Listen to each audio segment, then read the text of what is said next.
Our mission is urgent, yet simple, to remind every person who walks in that they are seen, they are safe, and they still have hope.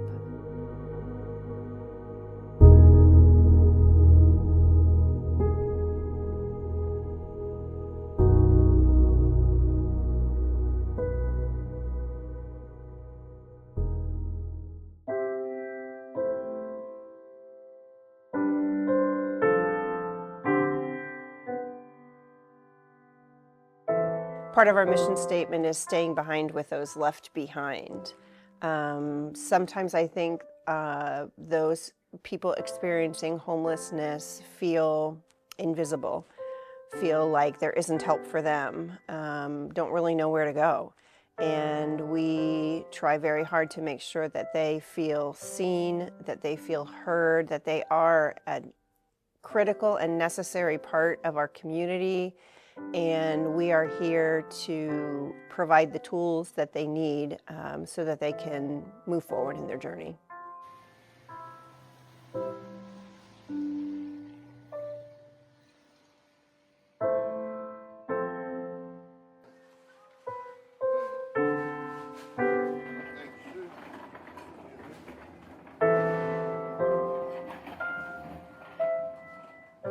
Every day from 10 to 2, our doors are open. A hot meal, a safe space, a place to protect what matters most, are never out our reach. We provide more than support. We provide dignity.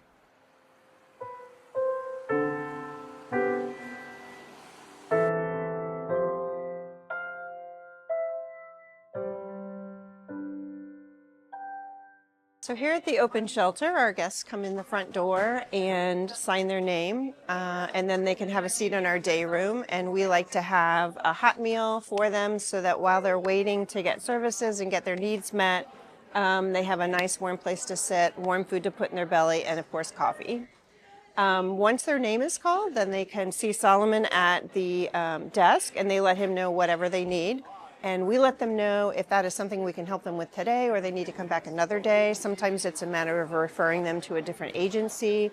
But Solomon manages all of the one-on-one contact with the guests. When we open up at 10, you come in, you sign in. We start brunch at 11 o'clock. It usually lasts for about an hour.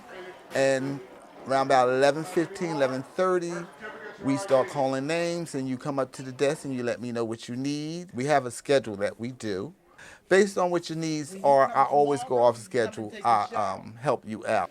So what you do is when we open up at 10, you sign your name right there. Then when you come in and you see me or you see Glenn, and you can put your name on the shower. We also do a mail service here, so we have hundreds of people who get their mail here. Because if you're living on the land, you don't have an address. And this is also a safe place to get mail. So sometimes that, even if you're housed, you need a safe and secure place to know that your mail is going to be safe and that you're going to get it. And so we have a couple of ladies that run our mail program. It's a big job, a lot of mail coming in that has to be sorted and alphabetized. So that's a big job, but happy to provide it. Here at the Open Shelter, we accept all donations except large furniture, and so all of the donations come to our donation area, which when people see this area, they seem to want to come in and help us organize. But the interesting thing about this area is it's all moving parts all the time. It's coming in and it's going out as quickly as we can get it in. And so it just works for us. We have an amazing volunteer that helps us organize. I'm a volunteer at the Open Shelter. My role here is when people donate their clothes, I sort the clothes and hang the clothes up. People are allowed to shop on different days. So we have a kids section, a men's section, a women's section, shoes, socks, underwear. It's just like a family here, and they are actually my family. I'm calling each name off this list. When they come through the door, they sign their name, and once we start calling names, they come to the desk and get their lunches. And some people get to shop today. Not all people, but some people that live outdoors today. Tuesday is basically for the people outdoors.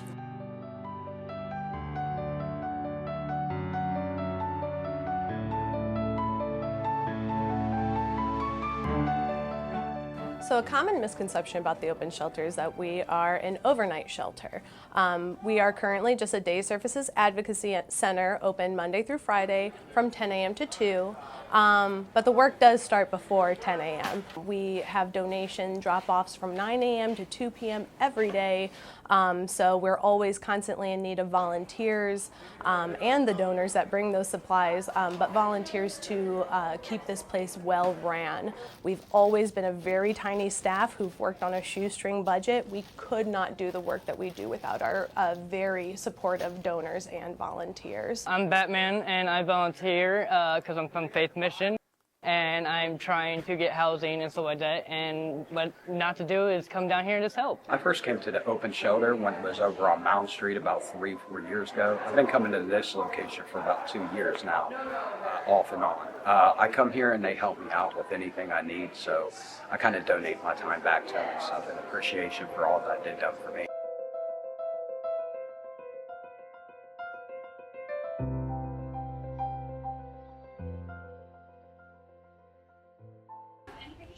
Mount Carmel! They're here. Take advantage of it. Even if you got runny nose, go see them.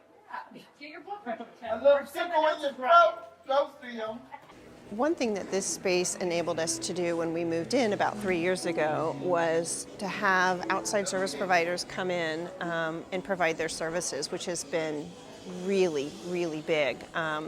We have Mount Carmel Street Medicine that comes, and they bring a bus and they can do lots of health related things. Mount Carmel Street Medicine shares a common goal and motivation here at the Open Shelter to serve the underserved, to give voice to the people who feel like they may not have a voice or falling through the cracks by way of the meals that they serve, food, clothing that they give, but we also offer that medical piece, the urgent care piece to that. Those who may not be afforded the opportunity to have a primary care provider, we can try to help get them set up with that. From a leadership perspective, this organization is vital to the community in the ways that it provides support. So folks have needs that are met in unique ways at the Open Shelter that can't be met in other ways in the community. We serve a very diverse population. It's one thing that I always try to communicate to anyone that I'm telling about the work that I do is it is not one kind of person who experiences homelessness. This is something that could happen to absolutely anyone. And because of that, it's very important that you get to know each individual that walks through your door. This is a good place to come to, especially for the homeless. Like, it's a homeless open shelter. They can come get hot meals. They can come and get clothes, lunches. I like it. They have somewhere warm to come.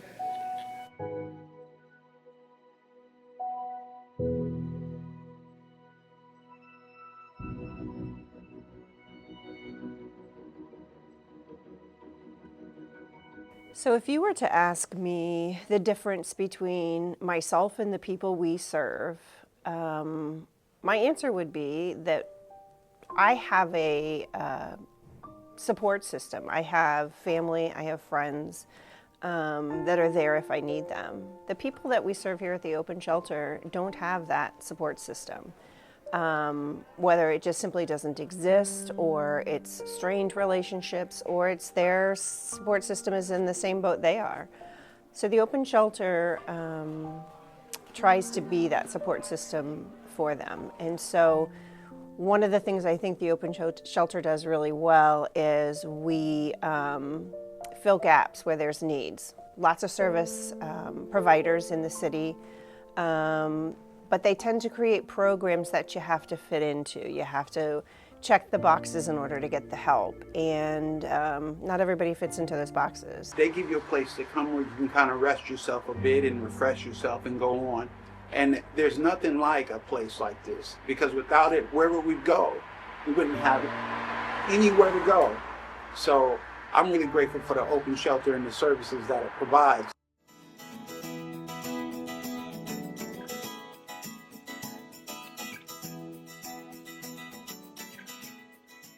We build relationships with donors, businesses, and community partners by first and foremost being honest with them, letting them know the struggles our agency goes through on a day-to-day basis and the struggles that our guests go through, the homeless men, women, and children that we serve, that they go through on a day-to-day basis. By making that connection, being honest, and hopefully keeping the lines of communication open, we're able to show them how their support helps and how they're making a difference and how they're helping us continue staying behind with those left behind. We are doing really serious, really hard work here, but we have a lot of fun doing it. And a lot of that's because of that interpersonal communication. Not only do we give that with our guests, but anyone that we interact with. We're getting to know you, what drives you. So everything that we do here, volunteers, once you volunteer here, you want to keep coming back because we just kind of established that family environment. We're a small, scrappy mom and pop nonprofit that's completely privately funded, that pride ourselves on educating ourselves for the always evolving environment and culture around homelessness and what homelessness looks like in our community. I once had a young man say to me, why don't they just get a job? And I have to be honest, I had that thought many, many times. I grew up on the east side of Columbus. My husband and I raised our family on the southeast side of Columbus, and I thought I knew. I worked hard, I went to college, we worked hard, we bought a house, we raised our kids. I simply did not understand until I came into the open shelter. And I realized all of the things that I had taken for granted, not only when I was growing up, but my children as well. And for someone to get a job, they need access to the internet, they need the ability to get there, they need clothing to wear, they need an address, they need an ID. You cannot get employment without an ID. Not only do they not necessarily have their birth certificate to get their ID, some of them don't have the information they need. They might not know exactly where they were born. They might not know their parents' name. And so it's a journey that we go on with them, trying to get the answers because it is so critical in the journey moving forward. Having your ID and getting your ID requires your birth certificate. You can't get a job, you can't get housing without it. And so that is one barrier to getting housed and moving forward in your journey that we can help tackle. Running a shelter 5 days a week means the work never stops, but neither does the compassion. Because of the lack of housing, often the first step to stability isn't a home. It's a warm meal and a chance at a new beginning. We are a grassroots agency. We get very little to no government support. So anything we do is thanks to the support of individuals, churches, businesses, schools, civic groups here in Central Ohio and beyond. That's the only way we are able to be here for our guests, for the homeless men, homeless and marginally housed men, women, and children that we serve. A lot of our donors are getting older. We've been existing for going on 41 or 40 plus years, and a lot of our donors are getting older.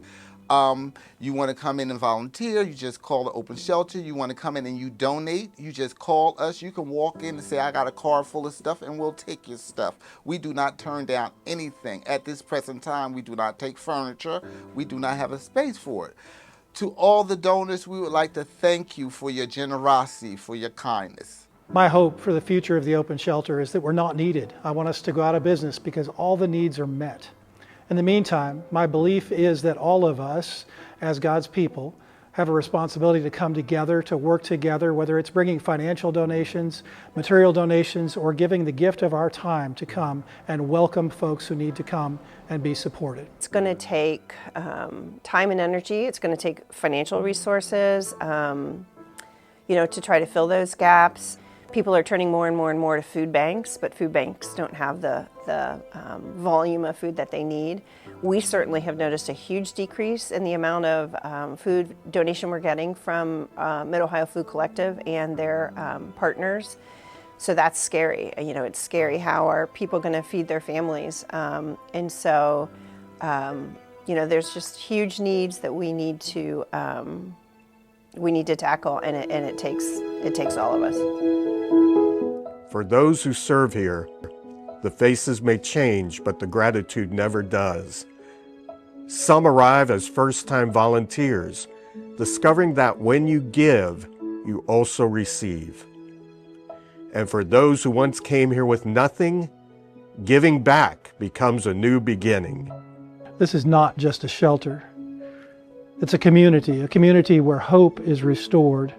And we can't do this work by ourselves. Together with our partners, our donors, and neighbors like you, lives are rebuilt, one step at a time. Here, hope is never locked out. Together, we open doors. Join us. Support, volunteer, share hope.